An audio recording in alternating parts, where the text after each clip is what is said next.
Michael Jackson stood in the parking lot of a 7-Eleven at 3 a.m., and what he was about to do would remain a secret for 20 years. A Grammy Award in his hand. A stranger in front of him. But wait. Why would the king of pop be here? And why was he crying?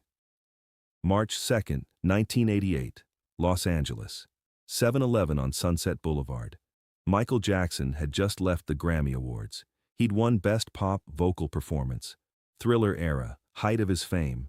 60 million people had watched the ceremony on TV. But that wasn't even the shocking part. The real story had started 6 hours earlier, and nobody knew the truth. Let me tell you. That same day, 9 a.m. Sarah Chen was 32 years old, registered nurse at Cedars-Sinai Medical Center, single mother of 2, working double shifts to pay rent. Her daughter Emma was 8, leukemia, stage 3. The medical bills were crushing them, $180,000 in debt. Insurance had maxed out. The hospital was threatening to transfer Emma to county care.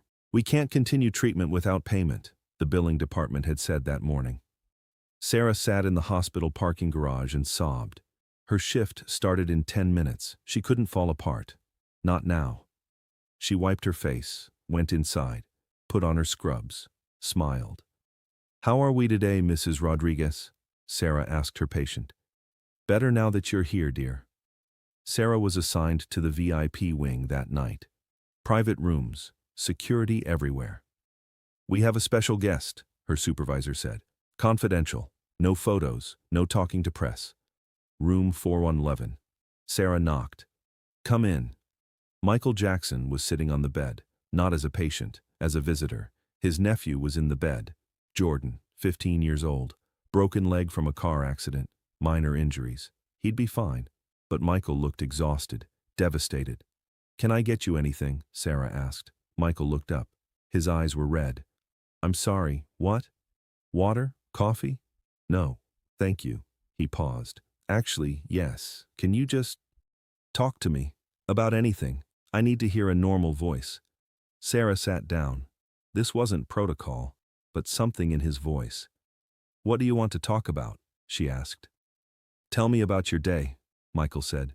"Your real day." And Sarah didn't know why, but she told him everything, the bills, the cancer, the hospital's ultimatum, Emma's smile despite everything, the impossible math of survival. "She asked me this morning if she's going to die," Sarah whispered. "She's 8 years old, and I couldn't answer her. I just held her and lied. I said everything would be okay." Michael's hands were shaking. "What did she say?" "She said, 'It's okay, Mommy. Don't be scared.' I'm not scared. But I am. I'm terrified. Because tomorrow morning, if I can't make a payment, they're transferring her. And I know what that means. County care, understaffed, overcrowded. She won't make it." Sarah's voice broke completely. "I'm sorry. God, I'm so sorry. You don't need to hear this." Michael listened. Didn't interrupt. Just listened. Tears streaming down his face. When Sarah finished, she realized she was crying. "I'm so sorry. This is completely unprofessional." "No," Michael said softly. "It's human." He paused. "And your daughter is right. Don't be scared, because she's going to be okay. I promise you." Sarah didn't understand what he meant. Not yet.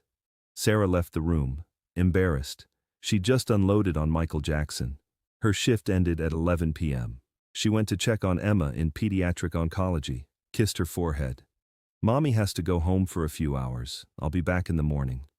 "I love you, Mommy." "I love you more." Sarah drove home. Her old Honda barely started. She needed to stop for gas. 3 a.m. The only place open was the 7-Eleven on Sunset. Sarah pulled in, pumped $8 of gas, all she could afford. She went inside to pay. The clerk was watching TV, Grammy highlights. "Michael Jackson won again," the clerk said. "That guy's got everything." Sarah paid, walked back to her car, and then she saw him, a man standing by a black Mercedes, hat pulled low, sunglasses at 3 a.m. He was holding something, gold, reflective. Sarah walked past. The man stepped forward. "Excuse me," he said quietly. Sarah turned. Her heart stopped. "Michael Jackson." "I'm sorry to frighten you," Michael said. "But I needed to catch you before you left." Sarah couldn't speak. Michael held out the Grammy Award, the actual trophy from that night. "This is for you." What? "For your daughter, for Emma." Sarah's legs almost gave out. "How do you remember me?" "I remember every word you said," Michael whispered. "I've been thinking about it all night.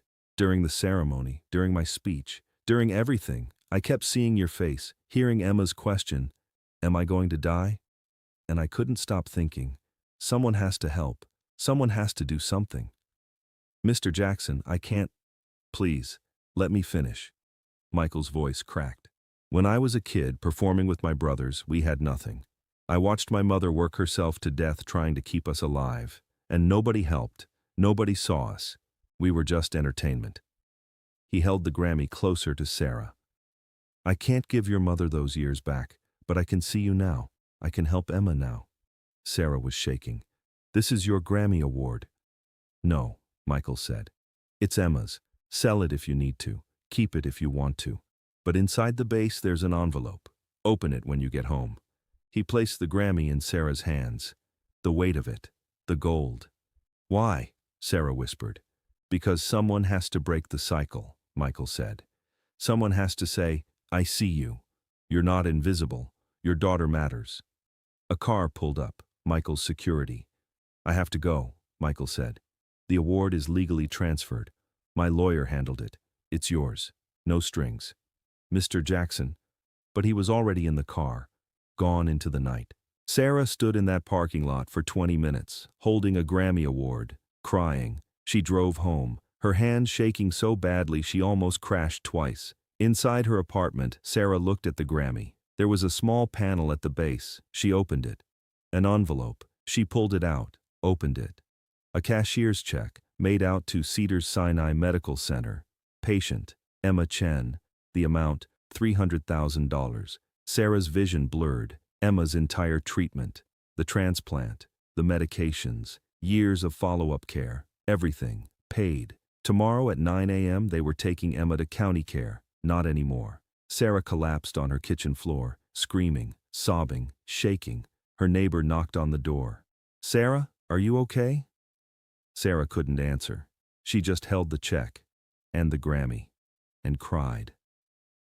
The next morning, Sarah went to the hospital billing department. "I need to make a payment," she said quietly. "How much can you put down today?" Sarah handed them the check. The clerk's eyes went wide. Is this real?" "Yes." Who sent this?" "I don't know," Sarah lied, because that's what Michael had wanted. No publicity, no press, just help. Emma's treatment continued, full course, chemotherapy, radiation, bone marrow transplant.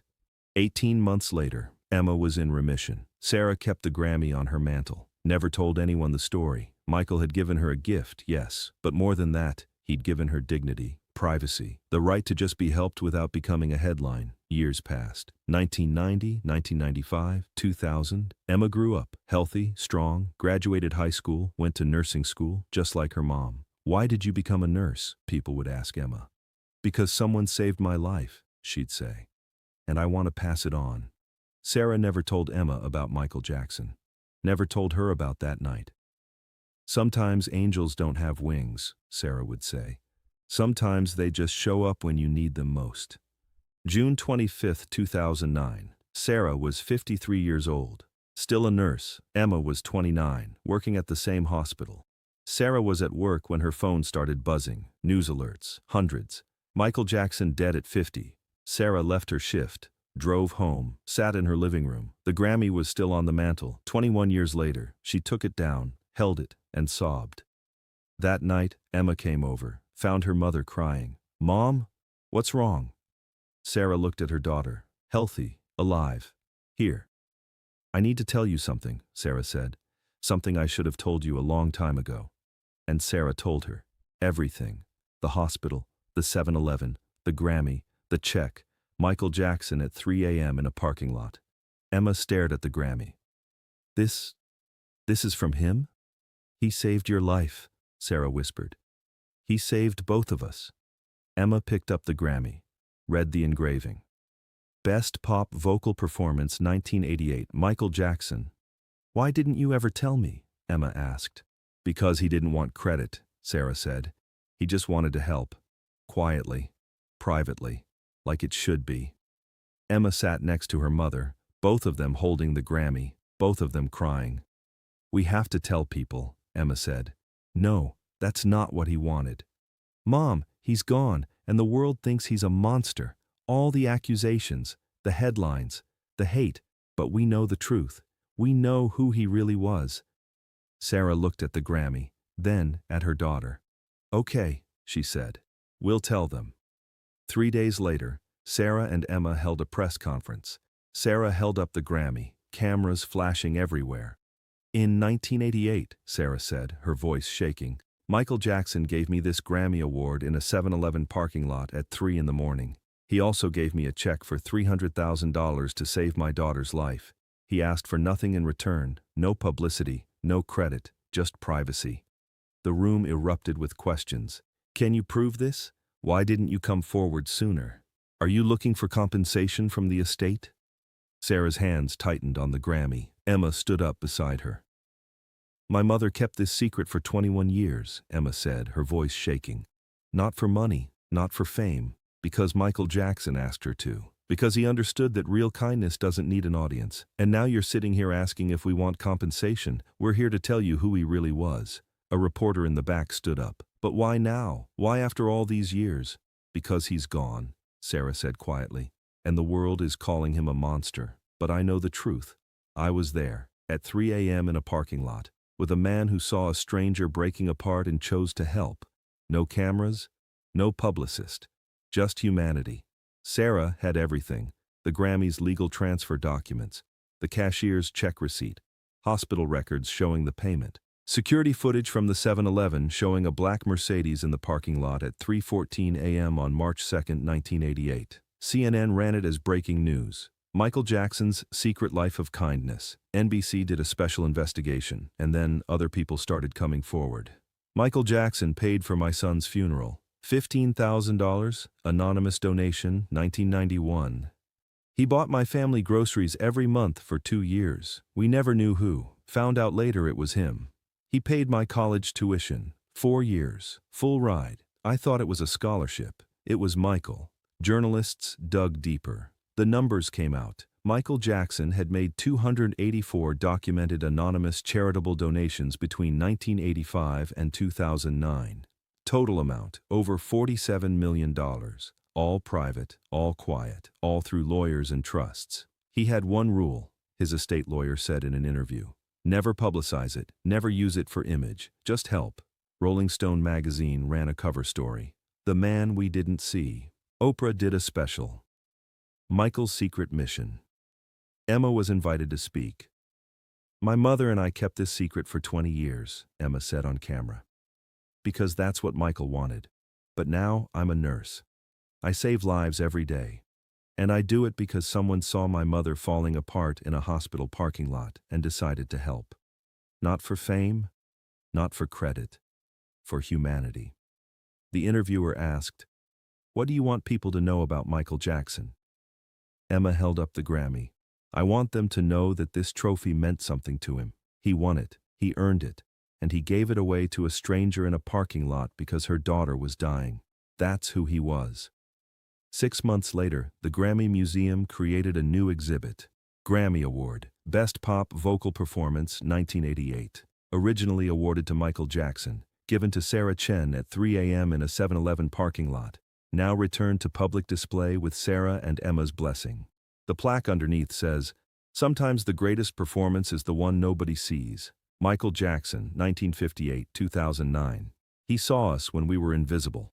Today, Emma runs a foundation, 3 a.m. Angels for families in medical crisis. They've helped 892 families, $8.3 million distributed, all anonymous, all quiet. Just like Michael taught us, Emma says. Last month, Emma met a single father in the hospital. His son needed heart surgery, $250,000, no insurance. The man was breaking apart. Emma sat with him, listened, just like Michael had listened to her mother. 2 days later, an envelope appeared at the hospital billing office. Anonymous donor, surgery paid in full. Someone's watching over you, Emma told the father, and now you're going to pass it on. The cycle continues, and in every office there's a photo. Michael Jackson at the 1988 Grammys, holding the trophy, smiling. The caption says, "Hours later, he gave this away to save a life. Pass it on." If this story moved you, please subscribe and hit that like button. Share this with someone who needs to remember that kindness doesn't need an audience. Have you ever helped someone anonymously? Tell us in the comments. And turn on notifications because more untold stories are coming.